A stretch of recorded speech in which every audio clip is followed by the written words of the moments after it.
Picture this. You're at a haunted location. Nobody around for miles, it's just you. Yet you can feel eyes on you. So you call out, "Who's there?" You don't get an answer. All of a sudden your EMF meter starts going off. Your REM pod starts making noise, the lights going off. Your dead bell starts dinging. You got an answer, right? Well,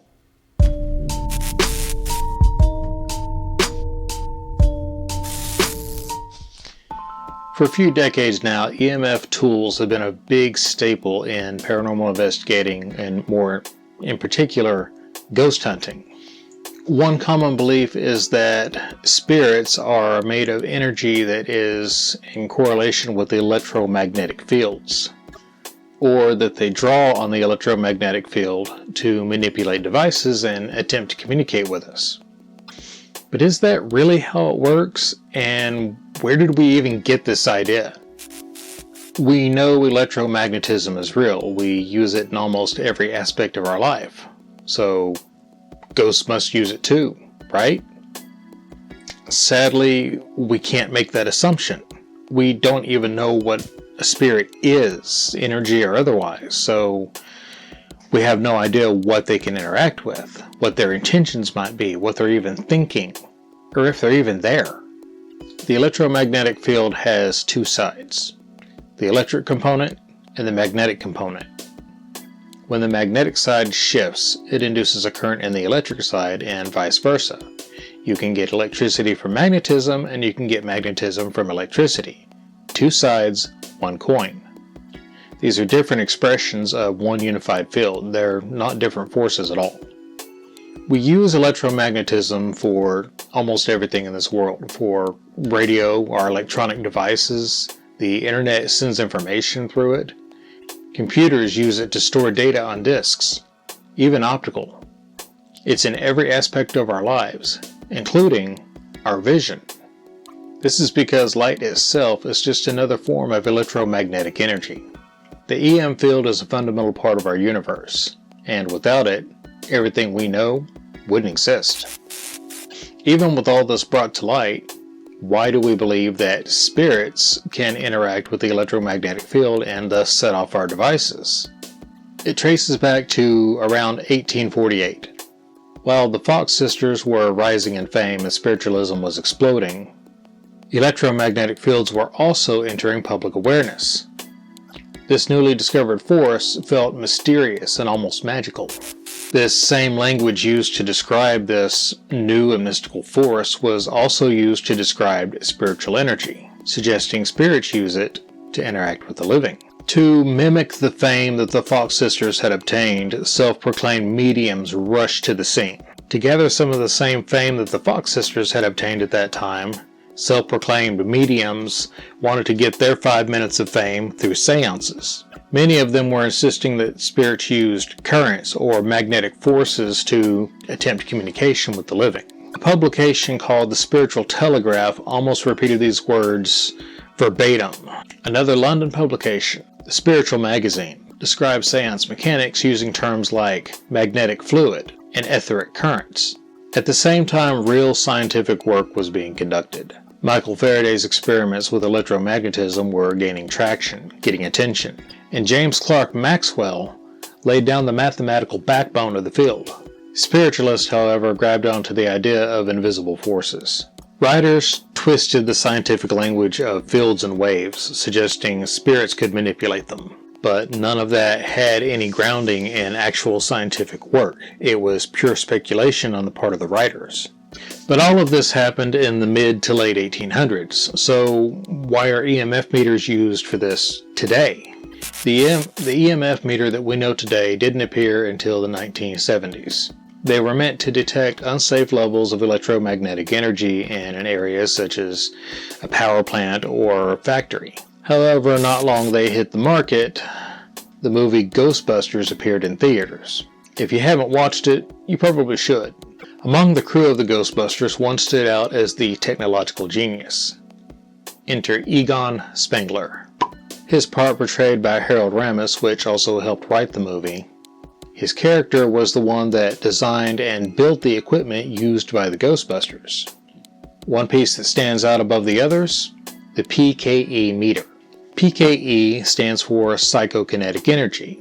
That's something that we have no way of detecting, but it worked for the movie. It was never fully explained how it worked. But if it were real, it would be the holy grail of ghost hunting equipment. In reality, it never existed outside of the movie. It was just a prop. Many in the paranormal field will read any kind of data that they can on the matter. Books and other publications, some of which still perpetuate the idea that electromagnetic fields are manipulated by spirits. Through this, we got the idea, if the PKE meter wasn't obtainable, EMF meters are. I mean, really, if spirits can manipulate the EM field, then the EMF meter should be just as good as a PKE meter, right? It sounds logical, but the truth of the matter is anybody who uses an EMF meter on a regular basis will tell you there are many things that can set it off, none of which are paranormal. Most ghost hunters and paranormal investigators will only use them while they're on an investigation. That's not really getting familiar with them. And if you don't study the physics behind electromagnetism, you won't understand just how many EM forces and EM sources we have on this planet. The problem with using EM devices is the planet is overrun with EM fields, moving electromagnetic fields, the Earth itself creating forces. We're surrounded by electrical lines. We have satellites flying overhead, transmitting down all kinds of radio frequencies. We have radio towers all around us. You have ham radio operators overpowering their devices sometimes. Not to mention the natural forces. Lightning just a few miles away, even though you don't hear the thunder, it can still be there and still set off your device. The point is, almost anything can be setting off this device, or any device that uses the electromagnetic field, and at an unknown threshold, so we really don't know what is setting these devices off. That makes them completely and entirely unreliable for their intended purpose. It also seems a little illogical to try to eliminate this by putting a Faraday cage around it. I mean, if you're trying to use an EM device to detect a spirit and let the spirit use their EM abilities to manipulate the device, then wouldn't you be cutting them out too with a Faraday cage? The bottom line is that for almost 100 years we have relied on the idea that spirits and EM fields are intertwined. But there's nothing to back this up. It is all speculation. While there's no documentation saying that the Ghostbusters influenced the idea of EMF meters in place of the PKE, I have heard people make the comparison. So the idea does exist somewhere in the community. Since the Ghostbusters came out in the 80s, the popularity of paranormal in the media has grown almost exponentially. In the 2000s, when reality TV shows come into the scene, they also perpetuated the idea because they too used EMF meters while on investigations. It's been almost 200 years since the scientific community discovered EM fields.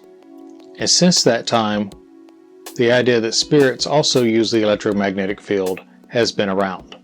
Now we have this entire wave of gadgets and toys pushed out for ghost hunting purposes, all of which detect the electromagnetic field with an unknown threshold. People will spend hundreds of dollars on these little gadgets to try and detect a ghost.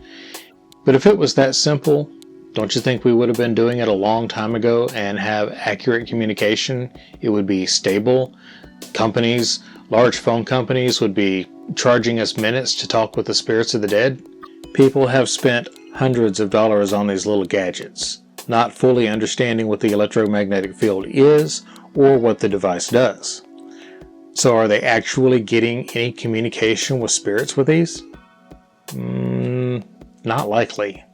There's no evidence, much less proof, that these devices work as advertised. They provide no meaningful data, so you're never really sure what the device is actually detecting. Not to mention, their triggering threshold is unknown and uncalibrated, so any number of things could be setting them off, natural or man-made. In short, the electromagnetic field is essential to this universe and to us. But do spirits actually rely on it for communication or any form of energy? Personally, I doubt it. But in the end, who am I to say?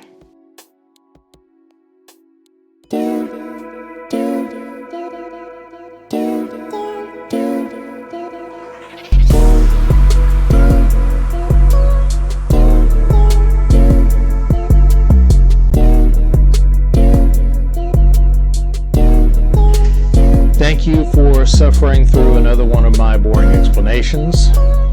If you did happen to like it and would like to know more, like, share, subscribe, hit the bell. I seriously do have a lot of content written. I just haven't recorded it yet and put it out there, but I'm working on it, I promise. All of the content in my videos can be looked up online freely for yourself. If I'm incorrect, let me know in the comments. Until then, everybody have a great one.